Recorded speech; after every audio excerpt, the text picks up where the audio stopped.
E agora, aqui no Balanço Geral Alagoas, o assunto é parkinsonismo, que é um conjunto de manifestações presentes em muitas doenças semelhantes ao Parkinson. Importante fazer essa diferenciação, tá? É agora, na pausa do café, que está no ar.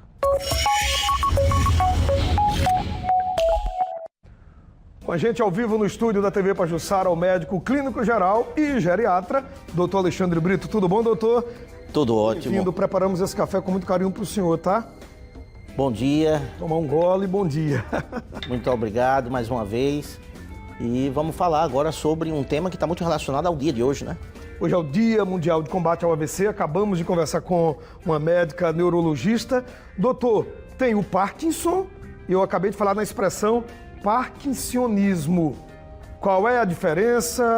Elas caminham juntas? Tem outras doenças que também caminham com o parkinsonismo? Conta pra gente. Bem-vindo, bom dia, doutor. Muito obrigado mais uma vez. O parkinsonismo é um termo mais didático, né, para agrupar patologias que se manifestam semelhantemente com tremor, rigidez ao movimento, dificuldade de iniciar o movimento, ou seja, alterações motoras, mas que obviamente vai ter repercussões orgânicas, né, amplas. Então, quando a gente fala doença de Parkinson, nada mais é do que uma patologia dentro do grupo do parkinsonismo. E tem outras doenças? Muitas. E na geriatria a gente tem um pouquinho de angústia, porque, por incrível que pareça, as manifestações parkinsonianas, ou seja, o parkinsonismo, em uma boa parte delas, não é doença de Parkinson, é medicamento. Então existem várias medicações, exemplo, labirintite, medicações para sintomas psicóticos, até alguns antidepressivos, medicamentos para vômitos, que ou são tomados por conta própria, ou por indicação de vizinho, de parente, que fulana tomou, se deu tão bem, tome também. O idoso começa a ter um quadro parkinsoniano, risco de queda e dificuldade de atenção e concentração, simulando demência. E você começa a confundir esses sintomas, achando logo que já é Parkinson. Aí, por isso que vem o termo parkinsonismo. O senhor falou quando eu comecei a entrevista, qual é a relação do AVC com o parkinsonismo, doutor? Pois é, o parkinsonismo ele é decorrente, né? Vamos falar da base fisiopatológica, ou seja, da causa, para poder a população entender.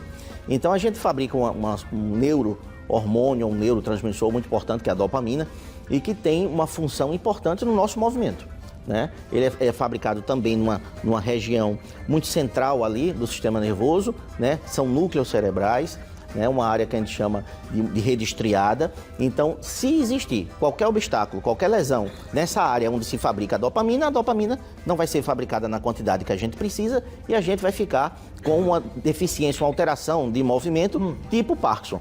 Então, se ali acontece um tumor, um trauma craniano com um hematoma, né? Um AVC, seja ele isquêmico, seja ele hemorrágico, que afete esses núcleos cerebrais que fabricam a dopamina vai cair, né, no seu nível de ação e no seu nível sanguíneo, enfim, e vai provocar todas essas alterações parkinsonianas. Medicações também podem agir no núcleo, e uma dessas células ali, ó, o medicamento vai chegar no receptor, vai ocupar o receptor, acabou o estímulo. E aí não fabrica dopamina, a grosso modo seria isso, para que a população entenda. Então, e aí diminui a dopamina e vai ter alterações parkinsonianas. A doença de Parkinson, repito, ela é uma parte do grupo. Doutor, quem tem idoso em casa, pai, mãe, vovó, quem é cuidador de idoso, que sintomas ele deve observar e dizer, eu preciso ir no médico porque eu estou com dúvida. Pode ser Parkinson, mas pode ser também esse conjunto de coisas que se chama parkinsonismo. E que exames as pessoas fazem para que haja, então, essa diferenciação? Por incrível que pareça, o diagnóstico é essencialmente clínico. Ali na consulta, a gente vendo a movimentação do paciente. Nem sempre esperem para desconfiar que há um parkinsonismo ali, para depois a gente definir se é doença de Parkinson, se é outra causa, mas nem sempre esperem o tremor. A rigidez, a dificuldade de mudar de posição, né, de deambular, a mímica facial perdida ou com deficiência, ou seja, a expressão facial fica mais gélida, né? Então, mas isso são sintomas que somam com o quadro clínico, mas não esperem logo de imediato um tremor. E na doença de Parkinson, quando se fala em tremor ou dificuldade motora, principalmente nos membros superiores, o iniciozinho ele começa com um dos lados, não é com os dois lados ao mesmo tempo.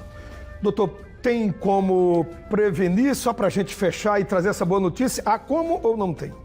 Por mais simples que pareça o medicamento, não tome sem a orientação de um profissional, né? E se você teve, obviamente, uma lesão cerebral, um AVC, precisa ter todo aquele acompanhamento amplo para ver as consequências e a gente poder acompanhar junto com a equipe multidisciplinar e assim por diante. Valeu, procurar o médico sempre, nada do Dr. Google na internet, porque o que serve para uma pessoa não serve para outra, somos seres completamente diferentes. Doutor, muito obrigado, bom dia e até a próxima, tá? Se Deus quiser, muito obrigado, um abraço a todos. Valeu, doutor.